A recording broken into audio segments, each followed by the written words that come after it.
check out ESPN Films' newly released 30 for 30 podcasts. From the producers of our award-winning documentary series, this is an amazing collection of sports stories you need to hear to believe. Speaking of amazing, Delta Airlines and the Fly Delta app make your travel experience amazingly easy with real-time bag tracking, e-boarding, and passport scanning during check-in. And don't forget to download 30 for 30 podcasts to fill your flight with stories that will keep you coming back for more. This is the Stephen A. Smith Show podcast. I'm Stephen A.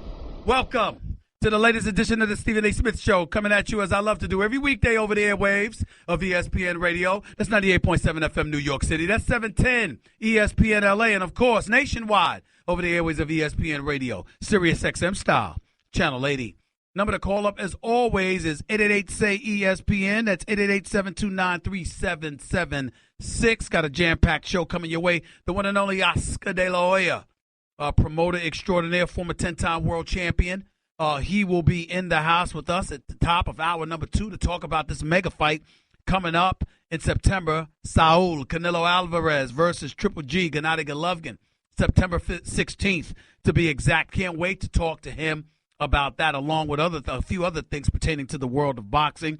Got a lot of college football to get into. Got some NBA stuff to get into as well, because we're talking about the Cleveland Cavaliers reportedly looking to shop their number one their first-round pick that could end up becoming the number 1 overall pick, because it was a pick that belonged to the Brooklyn Nets. And so ultimately it was in Boston's hands. Now it's in Cleveland's hands, and if Cleveland decides to get rid of it, particularly with Boston in position to have the number 1 overall pick. With Brooklyn in position to have the number 1 overall pick, a pick they forfeited to Boston that now belongs to Cleveland. Cleveland could end up having the number 1 overall pick if they're willing to package that along with Kevin Love. What do you think they could get in return? What do you think they should get in return in order to let it go? We'll be talking about that as the show progresses today. But the first order of business is news that Andrew Luck is going to miss week 1. I could get in Aaron Donald and go off about how the Los Angeles Rams still haven't signed him, which is utterly ridiculous considering the fact that he's one of the top 10 players in the National Football League, and the fact that they still haven't gotten him signed is utterly ridiculous, but I won't get into that right now because I'm in a good mood. I could get into the New York Jets and how pathetic and anemic they appear to be at this particular moment in time. I mean, why the hell do you trade Sheldon Richardson to the Seattle Seahawks for a wide receiver when you don't have a damn quarterback to throw him the football? I could get into that as well, but I'm in a good mood. And I certainly don't want to just irritate myself to the point where I end up going absolutely positively ballistic because of it. I'm going to try to wait until I at least get into the heart of the show before I lose my damn mind. But as my producers, Miss Kat Pastor, the one and only Jonathan Winthrop would tell you, I am not in a very good mood when I consider the level of ineptitude that's raking through the NFL from coast to coast, evidently in New York and L.A. So I'm going to be patient. I'm going to hold off on going off about such things. And let me not front. It's not just that I'm patient. I also happen to be sick. I'm not going to lie to y'all. I got to just amp up the water and the hot tea and make sure I could protect my throat, because I got one of them damn sinus infections that's messing with my throat and making it scratchy and all of that other stuff. But I am here. Day after Labor Day. And thanks again to my man Dan Grassa for filling in yesterday for me as admirably as he always does, being a fantastic radio host that he is. But let me get back to this deal with Andrew Luck. See, ladies and gentlemen, when you consider the fact that Andrew Luck can't go for week 1, and you consider the fact that the Indianapolis Colts traded this wide outdoor set to the New England Patriots of all teams, okay, for Jacoby Brissett, a third-string quarterback who probably deserves to be a backup because he's good enough to do at least that. It gives you some indication of how tough things may be. It gives you some indication about where things may actually lie. And I say all of that to say to you, that tells me that Andrew Luck may not be ready to go. And it's going to be far beyond week 1. I just suspect that. You had the entire offseason to get ready for this season. You had the entire offseason. Last year he passed for over 4,200 yards, 31 touchdowns, 13 interceptions. He didn't look like he was on suicide watch for a change because he wasn't being sacked to the degree that he had been sacked in years past. Andrew Luck has not played every game of his NFL career. In 5 years in the National Football League, he's been sacked 156 times. He's been hit about 400 times. This dude, because of Grigson, the former GM, and his inability to put a stout offensive line in front of Andrew Luck, has been on virtual suicide watch, for crying out loud. But somehow, some way, he's been upright enough to get to 3 playoff appearances, 3 consecutive 11-5 seasons his first 3 years in the National Football League. But right now, if you look at him, things are not great. Things are a bit tough. And the reality is that we don't know what the status of Andrew Luck may be moving forward. And if that's your situation, what do you do? And what do you think's going to happen in the AFC South? I, for one, think Houston's going to win the division. I believe that Deshaun Watson's going to do his thing. I take that back. It's a toss-up between Houston and Tennessee because I'm a Marcus Mariota fan. He's turned me into a fan. And I'm not ruling out anything with the Tennessee Titans. With DeMarco Murray and Derrick Henry. With Mariota. I think that they can make some noise on the offensive side of the ball. Defense, they're not too shabby. Let's see what they do. And in the end, what it comes down to is plain and simple. Andrew Luck, his career might not be in jeopardy, but you know what? I suspect that 2017 may be. The 2017 season. I'm not ruling it out. I'm not being definitive about it. But I do think it's worth noting. 866-729-ESPN. It's 866-729-3776. Another thing I want to get into. I got to get into some college football. See, Sam Darnold wasn't that impressive to me for USC this weekend. Now, everybody talks about how Josh Rosen was so impressive. Ladies and gentlemen, he wasn't that damn impressive to me. And I like him. And I think he could play. And I like the battle that's going on in Los Angeles between Rosen and Darnold at UCLA and USC respectively. I really, really do. Because both of them are in the Heisman picture.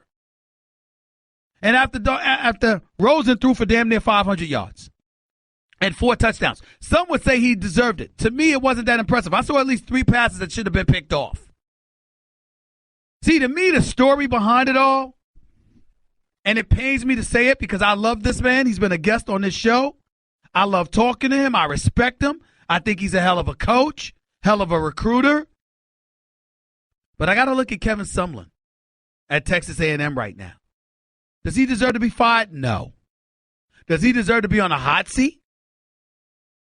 And does the pressure need to be amped up for his team to show up and produce on his behalf? You're damn right it does. Ladies and gentlemen, this transcends college football. It transcends the SEC conference. You know where this resonates with me so profoundly? What the hell are you doing losing a 34-point lead with 16 minutes and 38 seconds? What the hell is that about? All you got to do is run the damn football, milk the clock. That's all you got to do. For about the 3rd or 4th consecutive year, Texas A&M's defense stinks. I don't give a damn what anybody say. You're up 44-10. 44. I don't care that your starting quarterback got hurt. I don't care. I don't care that this dude, Nick Starkel, got hurt. He's a redshirt freshman, for crying out loud. I don't care. You got spotted 34 points. Your defense should be able to hold on to that, especially in the final 16 minutes. But UCLA comes back and scores 35 unanswered points. Don't give me Josh Rosen. That's your defense. That's your defense. And it's coaching. Because run the damn football, take the air out of the ball, and call it a day. There's been so much time left. How do you let that happen? That's just how I feel about it. I noticed a few other things along the weekend for college football. Liberty beating Baylor. Ain't that some irony? Liberty beating Baylor. Religious school beating college football's definition of Satan. That's right, I said it. When you consider 52 different allegations of rape, when you consider the days of Dave Bliss, a former basketball coach who tried to frame one of his players in terms of labeling them a drug dealer to disguise the fact that he was paying them after one of his other players murdered that player. When you consider the history of Baylor, if there was a program that deserved a death penalty more, I want to know what it is. I want to know what it is. And somehow they lost to the religious right in college football, which is that of liberty. Ain't that something? I also saw HBCU, Howard University, led by Cam Newton's little brother. 45-point underdogs would still beat UNLV. Watched Florida State lose its quarterback. I watched Alabama roll as the Tide does. And I'm wondering why nobody's talking about Clemson. That's just me. Want to be a part of the show? Hit Stephen A. up weekdays from 1 to 3 Eastern at 866-729-3776. Okay, keep your eyes closed. Okay. I want to show you my first ever painting. All right. Okay. Open your eyes. Oh, that's a lot of colors and shades. So be honest. What do you think? Well, I like how if you switch to Geico, you could save hundreds of dollars on car insurance. Oh, yeah, that's true. Yeah. Here, why don't I hold your paintbrush while you call them? Geico, because saving 15% or more on car insurance is always a great answer. You're listening to the Stephen A. Smith Show podcast. This whole story about this stealing signs issue, you know, the Yankees were suspecting that the Red Sox were stealing their signs. The Red Sox were found guilty by the MLB for doing so. And, you know, the president was like, hey, you know, sure, I don't have any problem with it. Everybody's in an uproar about it, acting like the Red Sox need to be punished. Look, I'm a diehard Yankee fan. I'm a native New Yorker. I mean, I love L.A. I can't front. I just do. I mean, L.A. is here I come, y'all. But I'm a native New Yorker to my core. And I'm a diehard Yankee fan. And you know it's sacrilegious. It's blasphemous to me to ever say anything negative about Derek Jeter. You all know how I feel, El Capitan. We all know how I feel about him. But I got to tell you, this whole stealing of the signs and the Yankees, I mean, just stop it. It's much ado about nothing. First of all, when you're pitching, you know what? If you're going to throw a fastball, you got the glove lower. You throwing a changeup or something else, you taking something off of it, you know, whatever, or actually putting something on it, you hold the glove higher because you worry about signs being stolen. Okay? I mean, you play against each other all the time. You're nemesis against one another. Each of you are going to use every edge that you can. And here's the most important part of all of this. Stealing signs is not illegal in baseball. Now, the MLB commissioner came out, okay? Mr. Robert Manfred comes out and he sits there and says, hey, well, you know what? The only thing illegal about it is electronic equipment and, you know, somebody not even involved in the game feeding. So I mean, stop it. If it's all right to steal signs, what are we going to do? Outlaw stealing signs, then come talk to me. But until you do that, everybody's looking for an edge. I don't care. I'm not saying that it isn't illegal to some degree, I guess. I'm saying I don't care. In the sport of baseball, you steal signs. That's what you do. So somebody facilitates Boston stealing the signs better than normal. We got a problem. Outlaw the stealing of the damn signs. And don't compare it to Deflategate, by the way, because the balls can't be deflated to a certain point. As my man Carlton in Massachusetts pointed out, who's now moving to Tampa, by the way, he pointed out on several occasions how New England was very, very good and gifted at holding on to the football. They didn't fumble the way a lot of other teams did. Because the football, you take some of the air out of it, it's easy to hold on to. All right? And once that was nullified, because we found out that they were deflating footballs, all of a sudden they were fumbling the balls excessively more than usual last season. Okay, we get that. But guess what? The NFL had outlawed it, which means rules were clearly and flagrantly broken. And that's why the NFL felt the need to deal with it. In the sport of baseball, people stealing signs all the time. So now we're going to debate how they doing it. It's either okay to steal signs or it's not. If it's okay to steal the damn signs, who cares about an electronic advantage? I don't care. Just stop it. Grow the hell up. Compete. Figure it out. People sit up there and talk about it all the time. Bill Belichick must be cheating. Or the city of Boston. I don't want to hear that. I'm a native New Yorker. I don't root for things in Boston, but I recognize greatness when I see it. Don't tell me that Bill Belichick ain't the greatest of the modern era. Damn it, if he's cheating a little bit all along the way, why don't y'all figure out how to cheat as well? I bet you wouldn't mind if the Jets were cheating with their inept selves. You're going to trade Sheldon Richardson and get a receiver when you ain't got no damn quarterback. That sounds right. So I just don't want to hear it. I'm not interested. I'm not interested in hearing it. Tell you what I am interested in. I'm interested in what I'm seeing from the Arizona Diamondbacks. I'll tell you that much. I can tell you that much right now.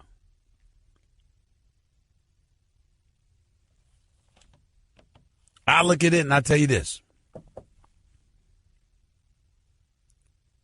These Diamondbacks, particularly with the way Greinke's pitching and that offense, and the way they've been having their way with the Dodgers, everybody been talking about the Dodgers, World Series, World Series, World Series. Damn it, you might not win a divisional playoff round.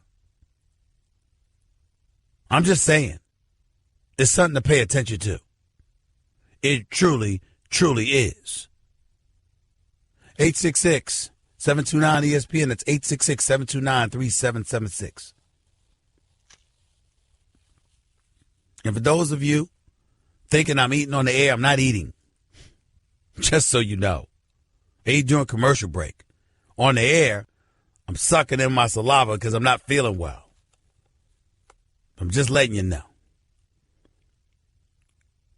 866-729-ESPN. By the way, you know what disgusted me when I heard last night about everybody talking about this news? Ray Lewis, speaking out on the NFL, inside the NFL show on Showtime. And, he talked about Colin Kaepernick and, ESPN sitting up there with the Sports Center updates. And it's like, well, this is what Ray Lewis said. Well, I reported that a month ago. Got off the phone with Ray Lewis that hour, went on First Take and reported, look, this is what Ray Lewis said. He was with Steve Bisciotti. Colin Kaepernick and them, they were talking about bringing him on board. He was about to get signed. And then his girlfriend, Colin Kaepernick's girlfriend, sent out a tweet comparing Steve Bisciotti and Ray Lewis to Leonardo DiCaprio's character, along with that of Samuel L. Jackson in the movie Django, where DiCaprio was a slave owner. And Samuel L. Jackson was the epitome of a house slave, and you know which other word comes with that. I'm here to tell y'all I wouldn't have signed Kaepernick either. So I'm thinking about bringing you on board when little to nobody else wants you, and your girlfriend's going to send out a tweet about me and you say nothing. I'm going to believe you're complicit. I'm going to believe that's extra drama coming my way. I'm going to believe that you're unappreciative. And my man Max Kellerman tried to make the argument that's exactly what she was tweeting about. That's exactly what they were talking about. Because the fact that you got 31 white owners and the Pakistani owner of Jacksonville, Mr. Shad Khan, the fact that that's all you have in the NFL is the problem. No, that's a bad example. Because let me tell you something. It could have been a black owner. Steve Bisciotti could have been black instead of white. And she still might have called him Samuel L. Jackson's character. You think that's any more flattering? It doesn't apply. I'm sitting there. I got the gold. The golden rule. Those with the gold make the rules. I'm a billionaire owner. Hell, I'm a black man. And I'm trying to support Colin Kaepernick. And he sends out a tweet like that about me. I'm not hiring him. Man, kick rocks. The hell out my face. Who the hell you think you are? That's how I would roll. And I'm pretty sure any owner would think like that. You going to do that before I even sign you? What drug are you sniffing? Please. Guess what? You're in the middle of the Stephen A. Smith Show podcast. Damn it, I mean it! Welcome back to Stephen A. Smith Show right here on ESPN Radio. Always my honor and privilege to have my next guest on the line, my buddy, my friend, outstanding NFL analyst for ESPN, the one and only Coach Herm Edwards. What's going on, Coach? How are you, buddy? Well, I'm good. I think I'm like everyone else. We're excited about some of these games that are going to actually get played this week. Well, let me serve to ruin your mood for just a couple of minutes, because we obviously have to start off by talking about Ezekiel Elliott, how the arbitrator Harold Henderson upheld the 6-game suspension. Your reaction, when you heard the news, and what you're peeling from it all. Well, my first reaction was you anticipated that this could happen. With that being said, it's still going to stay in the court. It's good if you're a Dallas Cowboy fan, if you're a fan of football. I mean, you love to watch this guy play. But my main concern would be this. It's bigger than just this one game. It's about this young man. And he has shown a repeat ability to always be in the wrong place at the right time. And if you're an organization, that has to bother you some. You ask yourself this question when you sit down with this young man. How does your name come up in a domestic violence case? Why are you involved in that? Why are you involved when there's a fight in the bar and you're there? Why are you involved with a woman at a parade where there's some misconduct that has taken place? Why is your name there? Why are you there? That's the question you got to ask yourself as an organization. And when he tells you those answers, you got to look at this man and say, you know what? You've made some bad choices. And there have been no consequences for those choices. And there are consequences. And this is what we're going to do as an organization to help. You know what, Coach? You sound like you almost agree with me in this sense. We were not there. He has one story. The alleged victim, Tiffany Thompson, has another. Both angles highlighted in the NFL's 160-page report. But I'm of the mindset that Ezekiel Elliott should be suspended just for stupidity, for continuously finding himself in these situations, and that the NFL, in concert with the Dallas Cowboys, should be trying to send this man a message. You got a bright future with you, but we're going to make sure you understand you are going to pay, and pay dearly, if you find yourself in these kind of situations. It sounds like that's what you're saying, Coach.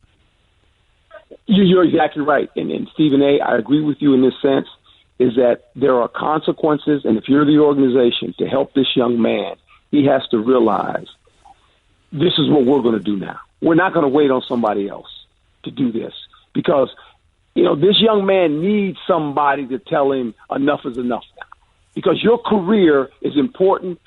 But you growing up to be a young man is more important. And this is what you got to do if you're going to function in our society. What were your thoughts about his father's initial tweet when it all went down, talking about we going to see and it's going to come to the courts and all of this other stuff? Because I had to call his father out on my final take today, saying that they're talking about how your son doesn't know how to act without football. They're worried about him being away from the team, away from the practice facility, and all of this other stuff. What does that say about you in terms of the son you raised? Why are they having these concerns? What were your thoughts about him? Well, my thoughts with this is, and I've said this, and hopefully it won't be taken the wrong way. I've always said this, Stephen A., and you coming from a home where, you love your mama now. Yeah. And, I love my parents, and I know this. I've always told this, the best dinner is cooked at home. It's cooked at home. And it starts there. It starts there, Stephen A. It started there for you. It started there for me. And we knew when we walked out of that door that our last name belongs to that household. And we were going to be putting ourselves in a situation where that was going to get compromised by any stretch of the imagination.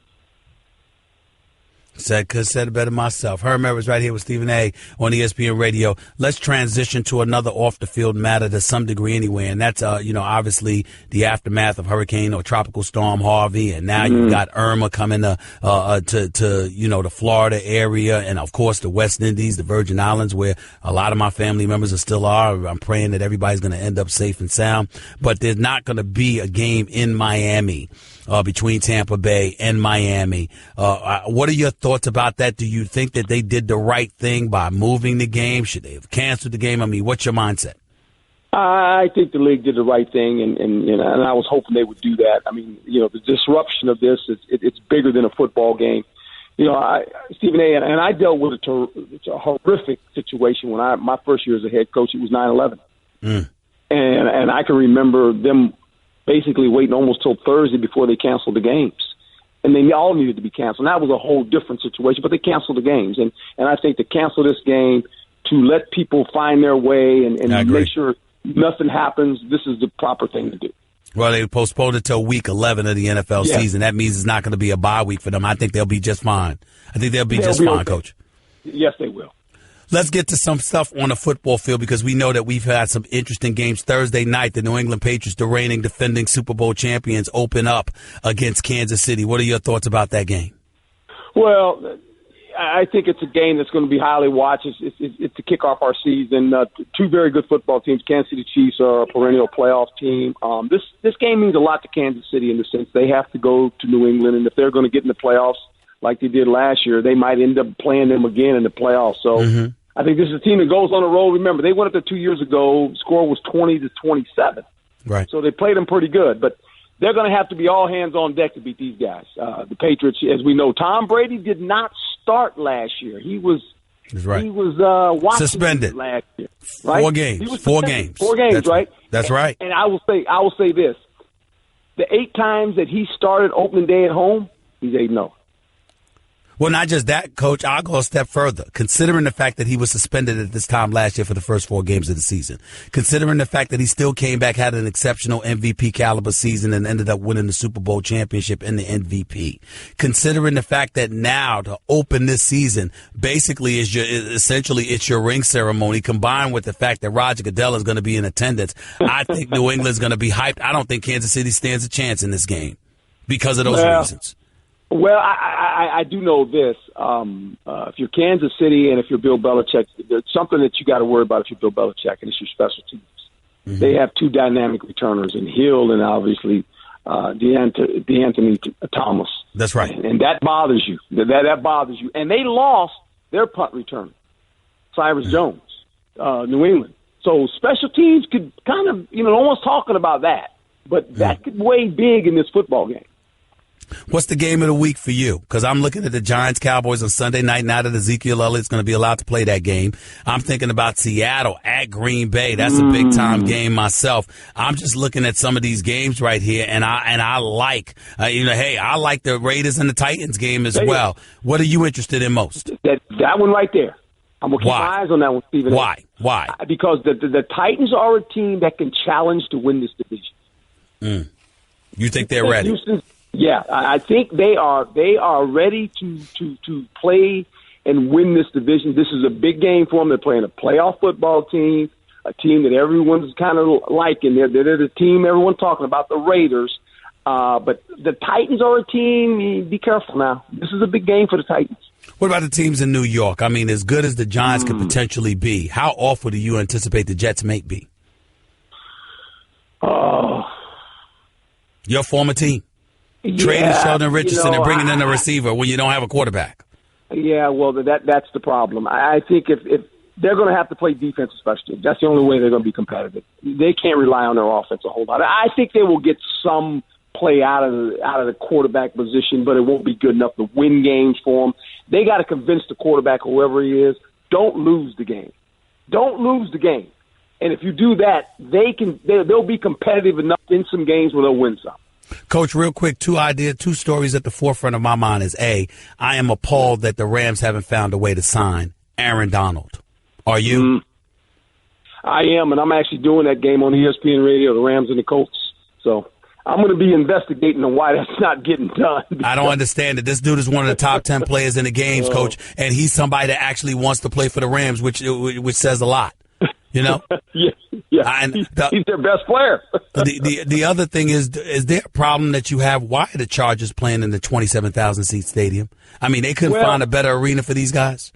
Stephen A., really? I think it's – I've been in that stadium. I actually coached their college all-star game. Because of the fact they're moving and their fan base is kind of torn, they'll actually almost pack that thing.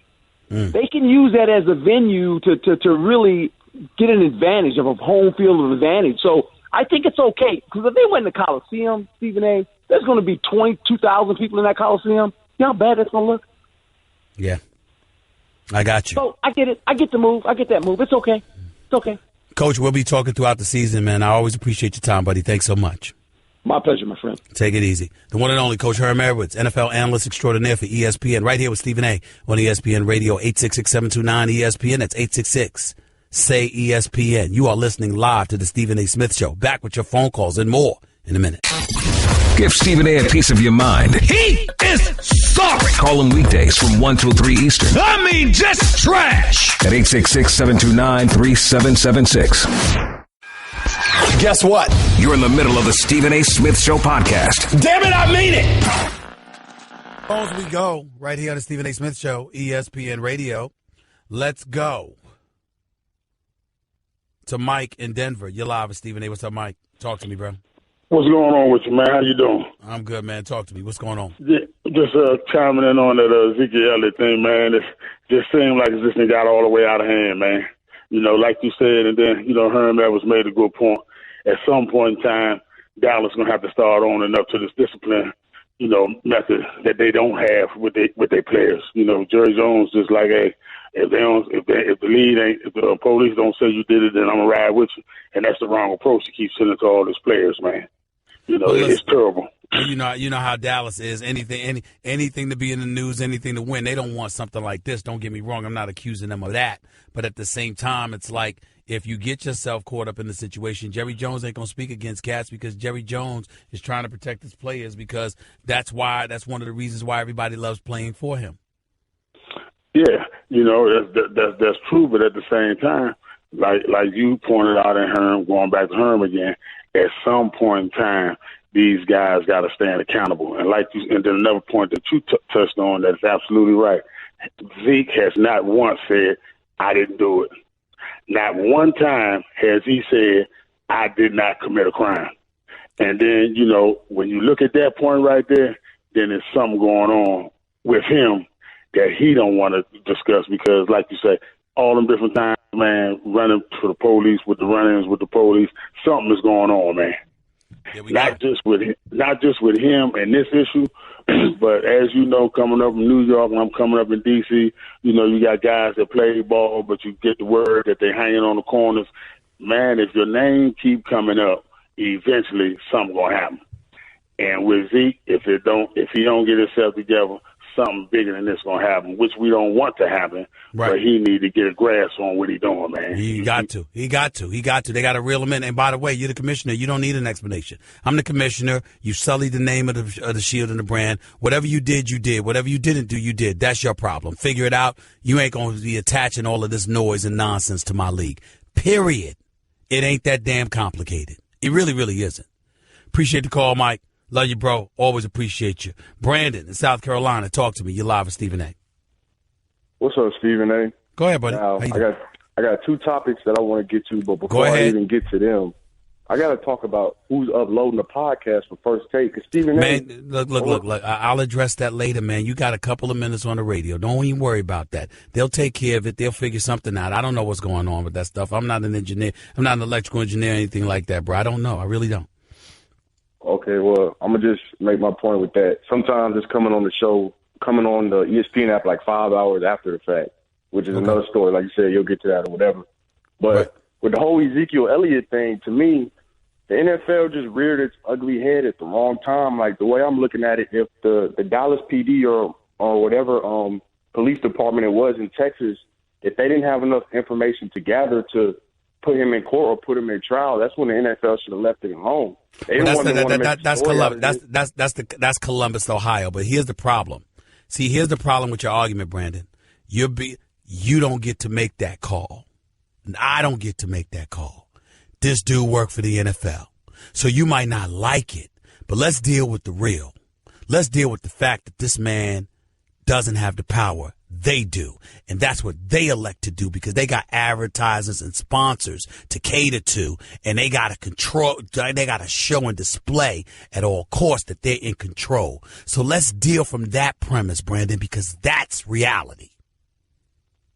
And I agree with you from that standpoint. Whatever the article it is, yeah, Roger Goodell has the control, but at some point in time, it's just about being an honest human being and what's at hand. Like you just said, let's talk about what's real. They don't have to. They don't have to. And see, that's the problem that we have to get to, Brandon. Look, if you live in South Carolina? Yes, sir. Let me tell you this. You're in South Carolina, right? You like all the laws that exist there? No, not at all. You obey them, though, don't you? Yeah, to the best of my ability. That's right. That's right. You know why? Because if you don't, there's going to be a consequence. Period. That's what we have to deal with. You don't get to sit up there and say, well, you know what? At some point in time, the NFL don't have to do a damn thing. Where you going, Brandon? You going to watch the games this Sunday? Oh, of course I'm watching. Yeah. Are you going to watch tomorrow night's game, New England, Kansas City? Hell yeah. Yeah, you're going to watch those games Sunday and Monday, ain't you? Yeah, I'm going to make sure. So tell me, the operative word here is have. Tell me, why does the NFL have to do anything? I said focus on the word. I said focus on the word have. Have That's to. what I'm saying. They don't have to do anything. But there when you put it like that, then That's that should right. be the end all be all. That's I got right. One more thing to add to you. Go ahead. Your Steelers is on upset alert this week against the Cleveland Browns. You need to watch out. That's funny. Have a nice day. Was it Sean Kaiser, some rookie quarterback out of Notre Dame that could barely be consistent during Notre Dame, all of a sudden going to step on an NFL field and he going to do damage against the Pittsburgh Steelers? Good luck with that. If the Steelers lose to him and get embarrassed by him on opening weekend of the NFL season, shame on them. Shame on them. I don't care what anybody say. Ain't nothing to worry about here. Please. Steelers worried about the Browns. I root for Hugh Jackson. I like him as a person, and I think he could coach. I just don't think he has much to work with. Listen, with all the picks that they have over the next couple of years, there is no excuse for the Browns not to become a respectable team. But that's in the future. That's not this year. I ain't saying they're going to go 1-15. But damn it, even if they tripled their level of production, they're still 3-13. I'll give them 4-12. But that's about all. You're in the AFC North with Cincinnati and Baltimore and Pittsburgh. You ain't winning more than 4 games. I'm sorry, I just can't see it. Hugh Jackson pulls that off. I give him a whole bunch of credit. Hour number 2 up next. We had Herm Edwards. The great Evander Holyfield will be on the line with us next. Stick around. It's Stephen A. Hour number 2 coming at you. That's just a sample of what you'll hear on the Stephen A. Smith Show. Weekdays at 1 p.m. Eastern on Sirius XM Channel 80 and the ESPN app.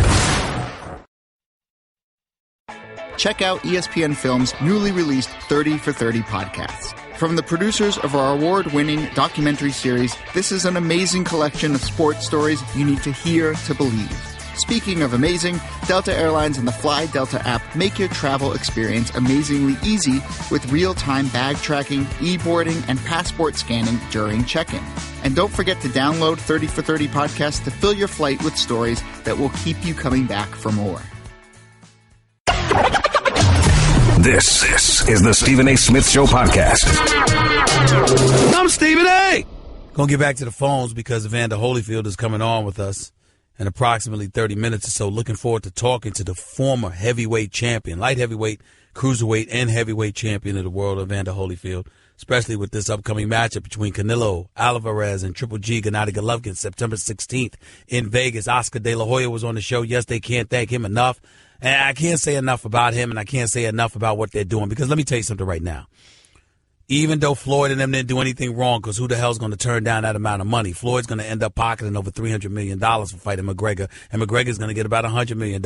Even though there's absolutely positively nothing wrong with that, and we get all of that, and how nobody would have turned that down, if you're Oscar De La Hoya, a 10-time champion, one of the great boxers, a Hall of Fame boxer, and the sport of boxing is what you're talking about, you don't want that fight to be confused with the caliber of fight this is.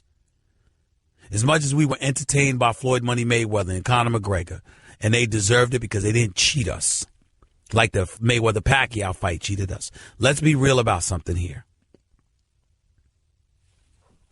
Canelo Alvarez versus Triple G is a big-time fight.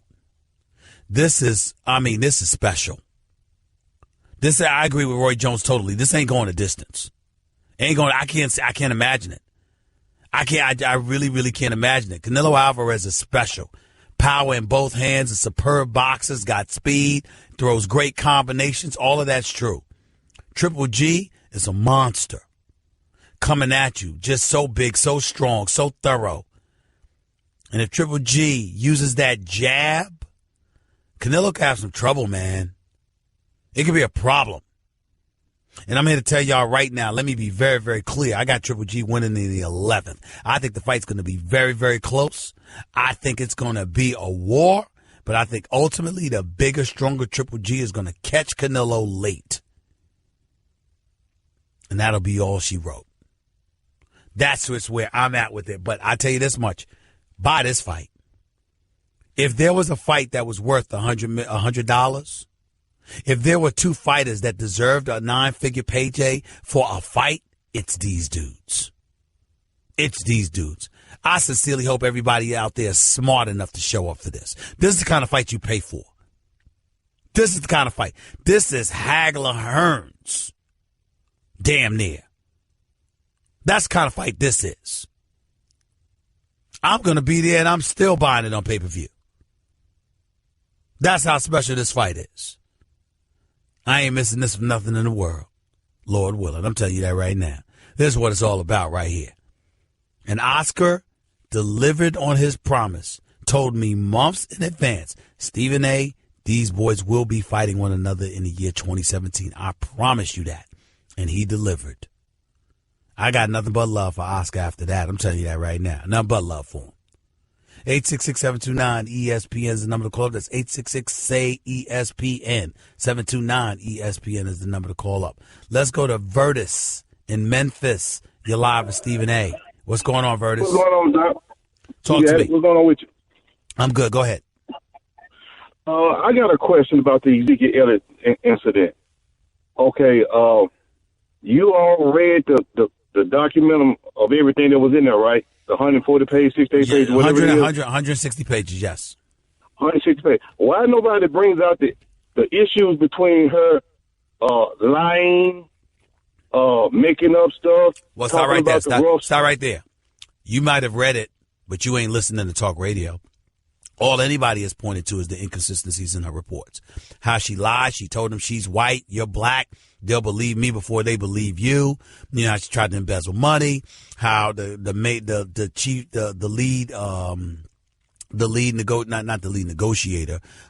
person leading the investigation, Kia Roberts, interviewed her 6 times, and how she said that she would not recommend that Ezekiel Elliott be suspended because she didn't think the witness was credible enough, and how Roger Goodell did not even meet with her directly.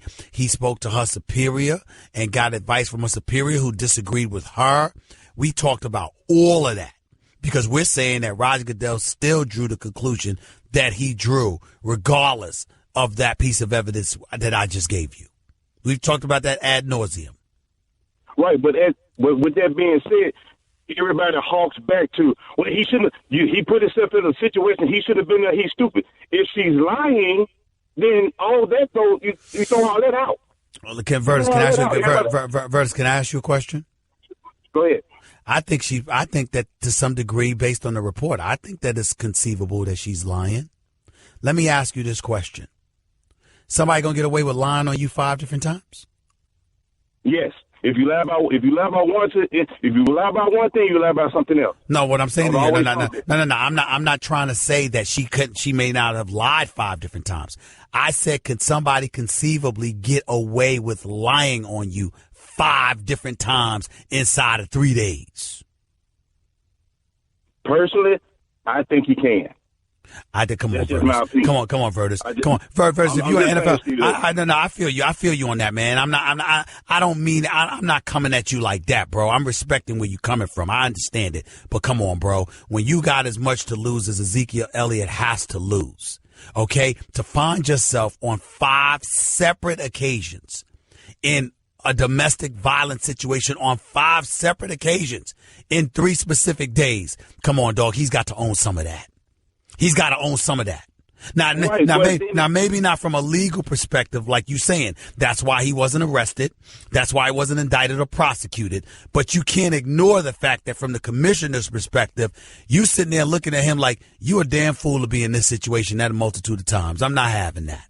You can't knock that. I can't knock that 100%. I understand, but I just feel this. But that's what I'm saying. Backlash on it. Oh, yeah, he's getting the backlash, but I'm telling you, he's not getting the backlash from me based on domestic violence because I don't know whether he's innocent or guilty based on the report. Where he's getting a backlash on me, Virtus, is the fact that he allowed himself to be in that situation on 5 separate occasions, knowing he just got drafted by the Cowboys, got every damn thing to lose, and you going to put yourself in a situation like that on 5 separate occasions. If that ain't the epitome of stupidity, what is, Virtus? I agree 100%.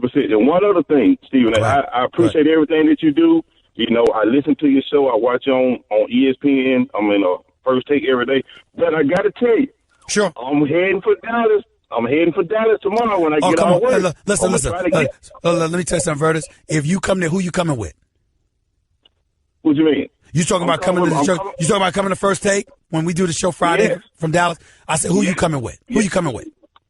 Me and my cousin Yo, man, from Memphis by myself. My cousin already in Dallas. I'm telling you right now, you bring your cousin. You bring your cousin. You my guest. I'll get you in.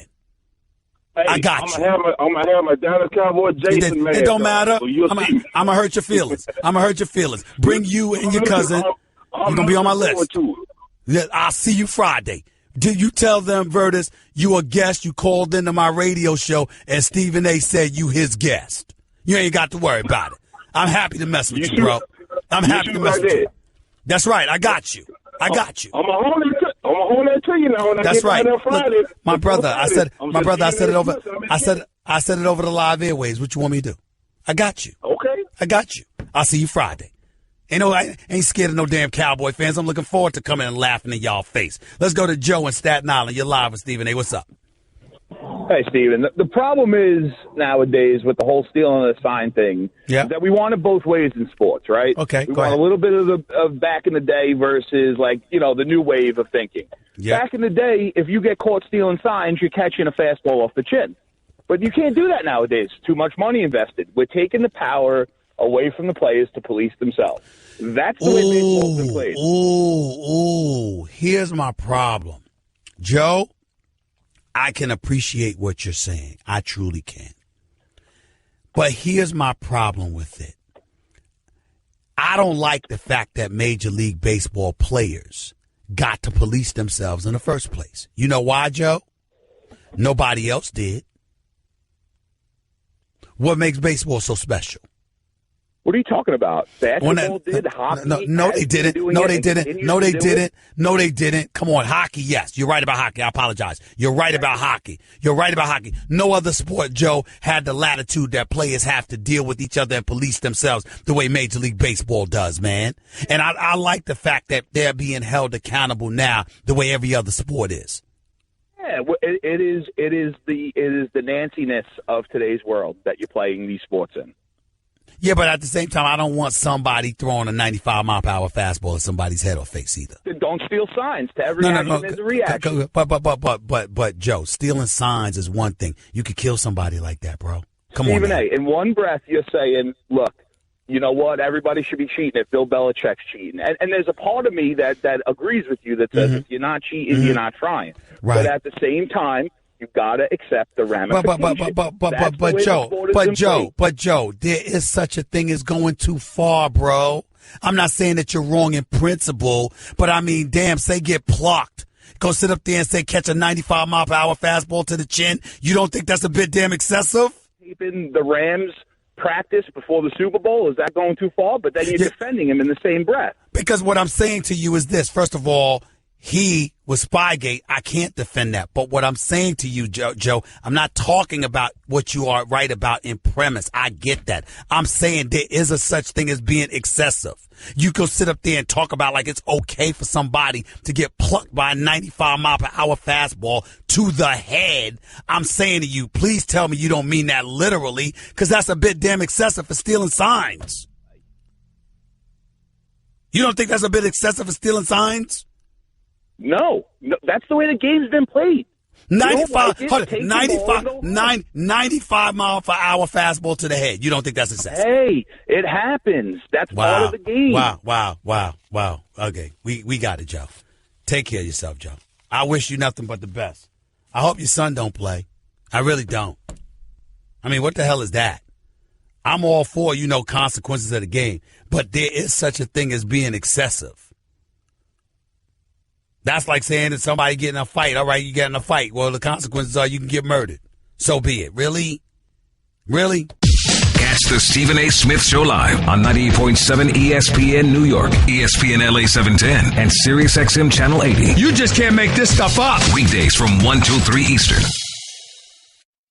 Okay, Kevin, for the grand prize of $1 million, what color is the White House? I know this.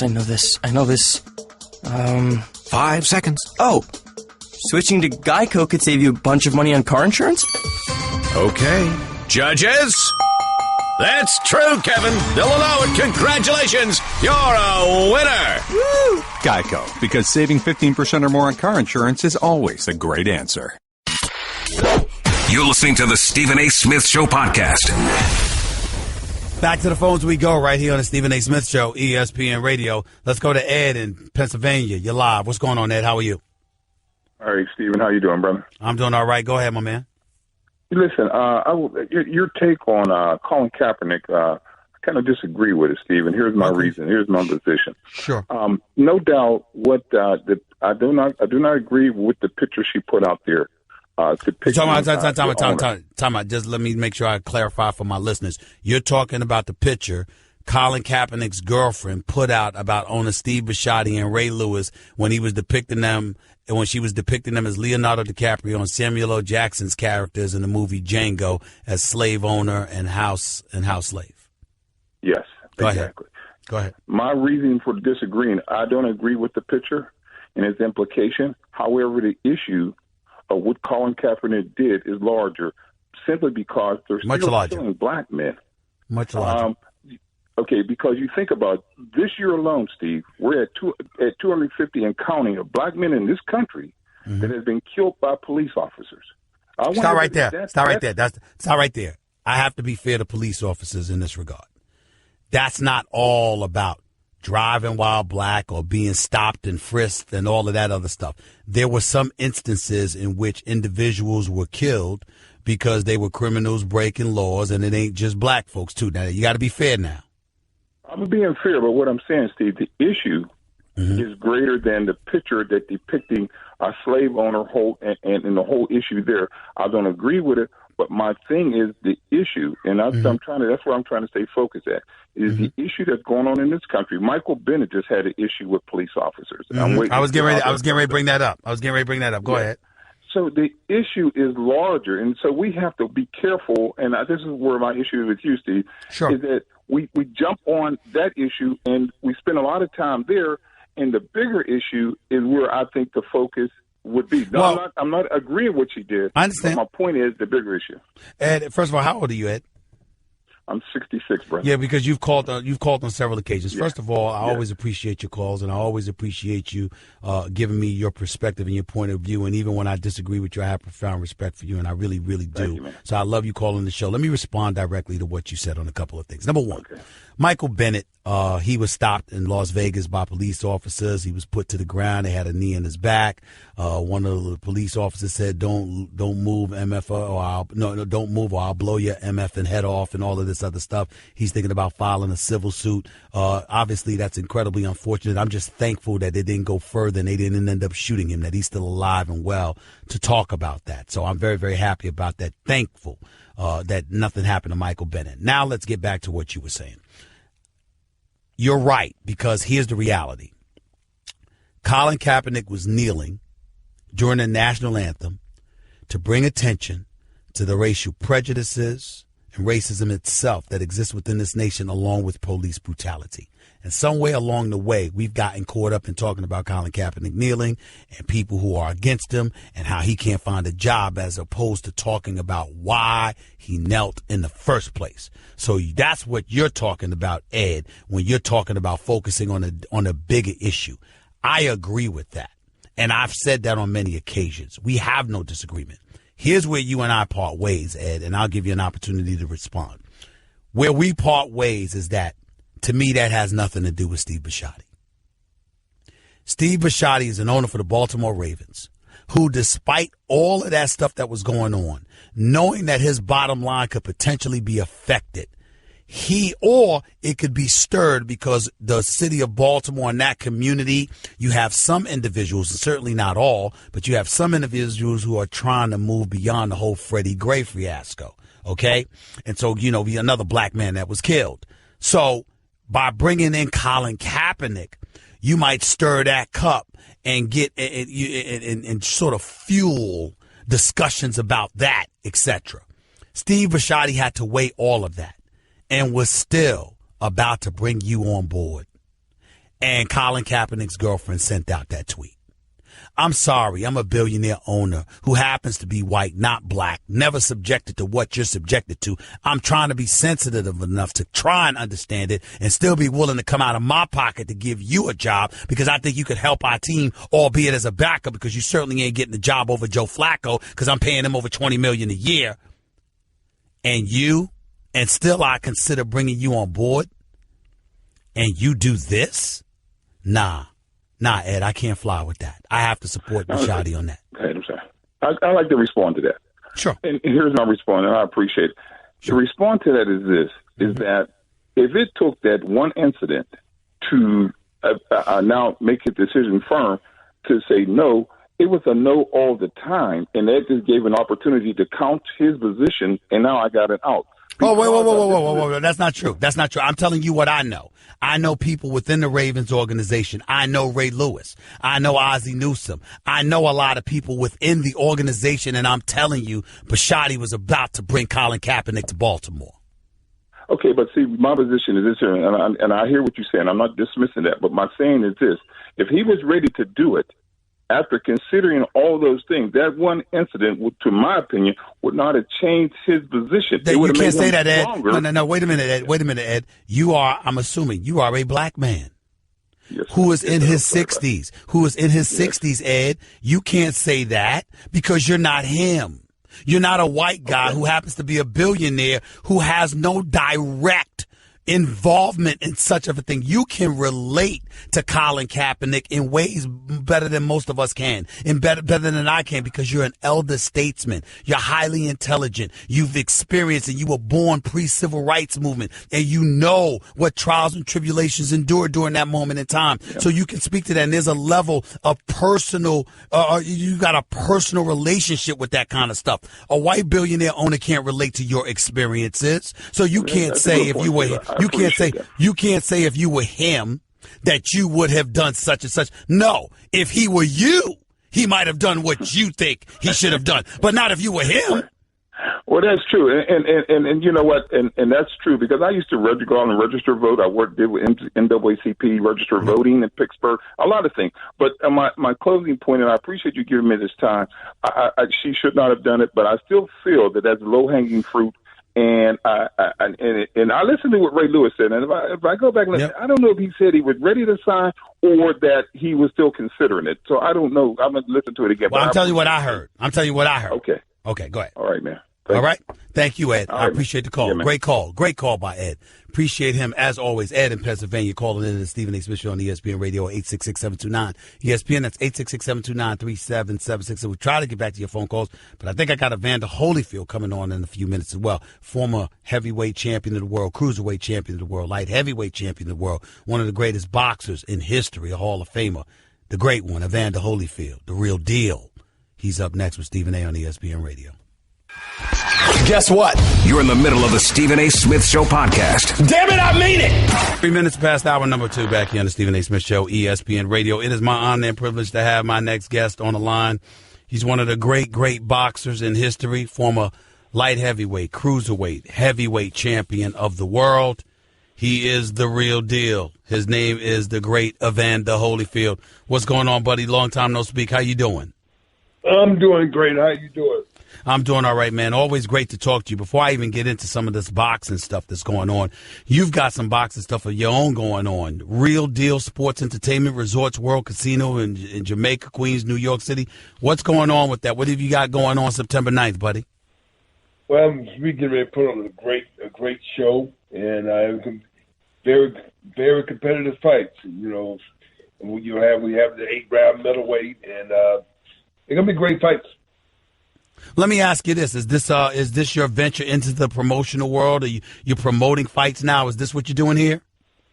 Well, yeah, that's it. You know, my whole thing is that I still want to be part of boxing. I think giving these fighters an opportunity to break records, somebody got to give back to be able to point out how things should be, and I think boxing needs to come back by competitive fight. People want to see boxing. They like MMA, but they want to see some fights. Now, you say they want to see some fights. They're about to see one September 16th with Triple G versus Canelo.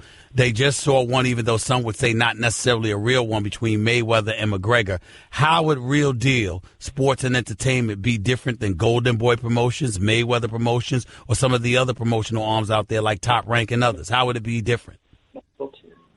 Well, you know, I'm saying for boxing, you got competitive fight. You got we have the best to fight the best. You know, and then when you talk about looking after the fight, you know, I was a fighter myself. I was glad that I had good trainers. I had good people in my corner. But this time we looking for is medical too. You know, we're not putting guys in there, they're going to get their head beat off and all this and stuff. We're looking at their health, trying to make sure that not only are these guys going to be in shape, but they're good fighters. And they you know, I'm talking about just like MMA, they had the best fighters fight the best fighters. And so the whole big thing is it's a little different when you already know who's going to win. It's not like that with us. We want to be competitive.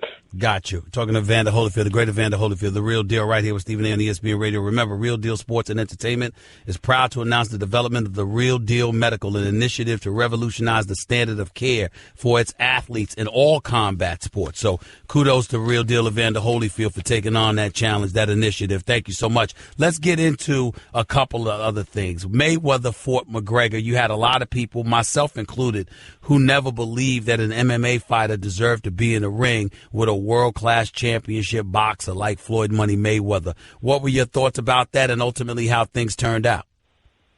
Well, when I looked at it, it's entertainment. You know, I don't think it's bad for two, you know, when it's an agreement. You mean it's not a forced thing, but it was something that brought attention to both sports. And, you know, and it showed that, you know, after for the guy to go that long with Mayweather, it kind of showed that he was tough. But I realized he was tough. But, you know, it's just like when that lactic acid started building up in them shoulders, he couldn't move them arms. And now he realized that, you know what, when you fight somebody else's game, these are the things that you don't realize. And it's just like Mayweather was trying to get that guy down on the ground. That guy would have probably wrapped him up real quickly. I got to tell you something. I got to tell you something, Evander. You know what? You giving an education right now, because let me tell you something right now. You'd be proud of me. I'm trying to get myself in shape. I'm in the boxing gym. I'm putting on the gloves and everything. And that very lactic acid that you just brought up is why it got to a point where the punching bag was hitting me. That's how bad it was, Evander. That's how bad it was, man. Well, I'm like when I tell people, I said, it feels like somebody actually standing on your shoulders. Yeah. Like this, and I said, you know, I said, for a guy to go 12 rounds, and to think about when they used to go 15, and I went 15. Yeah. I lost 15 pounds because they were just that tough. Wow. So it's a lot difficult than what a lot of people kind of think it is. Understood. Evander Holyfield right here with Stephen A. on ESPN Radio. What are your thoughts about September 16th, Canelo Alvarez versus Triple G? How do you think that fight's going to pan out? This is a classic. I'm telling you, you got one guy who's young and quick and hit hard. But you got one guy, when you talk about Triple G gonna fight like Triple G, and he gonna put pressure. So but I never seen nobody pressure Canelo. I never seen nobody full pressure, and so I really don't know how well a punch he take and all that, because he never, I don't think he ever been knocked down, and so I think it's gonna be a good fight. Who you picking? Well, if I had to choose somebody, I kind of choose the guy who kind of fight like me. I just put the pressure, and I just try to outwork people, and I think the person that tend to outwork people kind of get it by a little bit, and I think that Triple G throw a lot of punches, and he got good defense, and he get hit, but he know how to roll them off and all that. I think if it go down to the distance, I think he gonna outpoint him. Got you. I got Triple G by an 11th round TKO. I think he's the natural middleweight. Canelo has moved up to middleweight. He's got speed and boxing ability, but Triple G's got a jab that he uses deceptively. It's really good. He's got power in both hands. I think he can take a middleweight punch, and on top of it all, I think he's going to stalk him and wear him down. That's what I think is going to happen, Evander. That's just what I believe. And I actually think that pretty much what you're saying is wear people down when somebody in their face all the time. If they don't hit them, they get hit. So I actually we think of the same thing on that. Hey, listen, but I like Canelo though. I got you. I like him a lot too. He's a great fighter to me. As long as they both put forth a good performance, neither fighter loses in a match like this. I think Triple G's got more to lose than Canelo though, because Canelo's younger and he's got his whole career ahead of him. I appreciate it, Evander, man. I appreciate this initiative where you announced the Real Deal Medical, an initiative to revolutionize the standard of care for its athletes in all combat sports. I thank you for your time. All the best to you, man. And knowing you, I'll probably see you in Vegas. Okay, then. Take it easy, buddy. The one and only Evander Holyfield, the real deal. Evander, Real Deal Holyfield, right here with Stephen A. on ESPN Radio, 866-729-ESPN. Let's go back to the phones. Charlie in Virginia, you're live with Stephen A. What's up, Charlie? Stephen A., I just wanted to call. I just heard what happened about Bennett, and I hadn't heard anything other than what you just told the previous caller. And I don't want to come off to you or any of the other listeners as listening to this Pringle trying to take up for a white cop. But my question was, what was it that happened that made the officers treat him like that? And if he was treated wrong, I hope that he does file that civil suit. Well, first of all, let's be clear. That's a very fair question on your part, A. And B, let's also say this. Apparently, out after the McGregor-Mayweather fight, the crowd was being dispersed, little ruckus had taken place, and somebody heard a gunshot. And then after that, the cops looked at Michael Bennett, grabbed him, put him to the ground, et cetera, et cetera. He didn't have weapons on him or anything like that, according to the reports. And he was essentially profiled. I guess they thought he was somebody else. They put him in the car, they checked his identity, and then after that, they let him go. So he didn't do anything wrong. They just thought that he had a weapon, and they just treated him as such. Yeah, exactly. So, according to him, we don't know what their side is, sir. Well, if they have cameras like they usually do, like I'm pretty sure they do, they'll find out the truth. And I hope that it takes care of business like that. I got you. I think y'all do. Charlie, I appreciate the call, man. Thank you. And that's a very fair question on your part. There's nothing offensive about that question. Let's go to Carlton in Massachusetts. What's up, buddy? You're live with Stephen A. What's going on, man? Yeah, I'm in Maryland. I'm driving south to Tampa. Hurricane Irma began. I'm going. I got you. I'm not mad at you. I'm happy for you. The weather is certainly better there, even though that might not be the case this weekend. Be safe down there in Florida. But go ahead real quick because we only got a couple of minutes. Bill Belichick has infected the Boston Red Sox now, huh? Oh, Lord, stop it. You're talking... Andy Reid, they prepared for tomorrow night. You remember 2 years ago when the Steelers started the first year of the season right after they got busted for Spygate, and Mike Tomlin was listening to the Patriots radio broadcast on his headphones the whole first half? Yeah, I remember that. Mike Tomlin was complaining about something else was on was in his earphones. I get it. I know where you're going with this, Carlton. More Patriot hate. Patriots radio broadcast. And finally now people are starting to wake up and realize that Colin Kaepernick, the reason he doesn't have a job is because of himself, not because of him kneeling. You know, he's insulted everybody and anybody. The Cuban population with the Castro T-shirt, law enforcement with the pink socks, and Steve Bisciotti, the one guy, considering giving him a job, he goes and slanders the guy. Carlton, we got to interrupt you because your signal is really, really bad. Call back tomorrow when you're in a stationary place and we can hear you clearly. I get where you're coming from, though. I heard some of it. I know exactly where you're going. But we'll talk about this tomorrow. Joshua in New Jersey, real quick. You only got a minute. You're live with Stephen A. Go ahead. Oh, Stephen A. Smith, I can't wait for you to come to Dallas, man. Me and Charlamagne the God, we're gonna be waiting for you. And Dallas winning the Super Bowl. You a hater? Please, I am a hater. I am a hater when it comes to the Dallas Cowboys. They make me sick because their fans are the worst, most nauseating, disgusting fan base in American history. I feel that way. I feel passionate about saying that. I'm not gonna change my mind. I haven't changed my mind, and I can't wait until I get to Dallas in front of all those Dallas Cowboy fans. I got something special planned for y'all Friday morning when First Take is in the house. I ain't scared of y'all. You understand? You know what? You wouldn't be offended by me. You wouldn't dislike me so much if you actually won and I was wrong. You'd laugh at me. But you can't because I'm the one that's right. You're the one that hasn't won in 22 years. You're the one that's only won 2 playoff games in that span. You're the one that's been walking pieces of mediocrity. You're the one that has players with PED use, guys that's sitting up there getting in trouble with domestic violence, guys going into apartment stores and stealing cologne and a pair of drawers while they're sitting there pushing their baby in a carriage around. This is what y'all do. Not me. Cowboy fans bring this on themselves, and I can't wait until I get there Friday. I can't wait. Talk to y'all in 22 hours.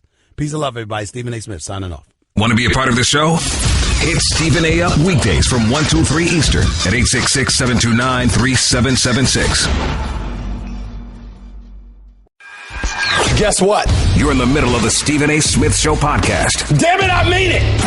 After the sickness, after that disgusting, tingling feeling of something uncomfortably slithering through your body when you hear details of domestic violence has somehow managed to subside, there are still a multitude of things that should give us a cause to pause, that should stop us in our tracks, that should give us plenty of reasons to avoid applause for quite some time when it comes to Cowboy star running back Ezekiel Elliott.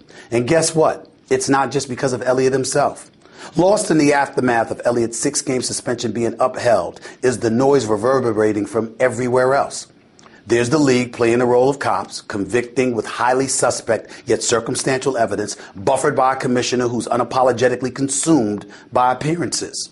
There's an NFL Players Association led by the executive director DeMaurice Smith, who appears more interested in using the public to rectify what he couldn't get done at the negotiating table rather than engaging in something called labor relations with Roger Goodell, which happens to be a part of his job description. Perhaps worst of all, however, is the noise that's been echoed from the chambers of the Elliott household, meaning Ezekiel Elliott's father. Yeah, I said it. Remember what the man with the Twitter handle Ambassador Elliott tweeted this past August 14th when his son's suspension was announced? Well, here it is. Quote, "My son's legal team is ready to fight. Let's deal. You will know the setup and the plot." Does anybody have a problem with this? You should. Because at this moment, there are folks on Elliott's side of the camp lamenting how 6 weeks away from the Cowboys' facilities, practices, etc., could actually be detrimental to Elliott's well-being. In other words, they're concerned about how he'll behave just because he's away from football for a couple of months. As his father, shouldn't you have a problem with this? Should not these words sicken you, sir? We'll contemplate why the hell his daddy has a Twitter account on another day. For the purposes of today, regarding this decision specifically, what does it say about you, sir, that this is the concern folks have about your son, the young man you raised? No doubt those very questions sound cruel to some, but consider all the time we highlight these rags to riches stories, the trials and tribulations, lamenting the fact that so many of these stars were devoid of a father figure in their lives. Apparently, that isn't the case with Ezekiel Elliott, yet he's still in this situation, isn't he? Sadly, why doesn't appear to be the only question any longer. His father may have created more intrigue than he actually bargained. That's just a sample of what you'll hear on the Stephen A. Smith Show. Weekdays at 1 p.m. Eastern on Sirius XM Channel 80 and the ESPN app.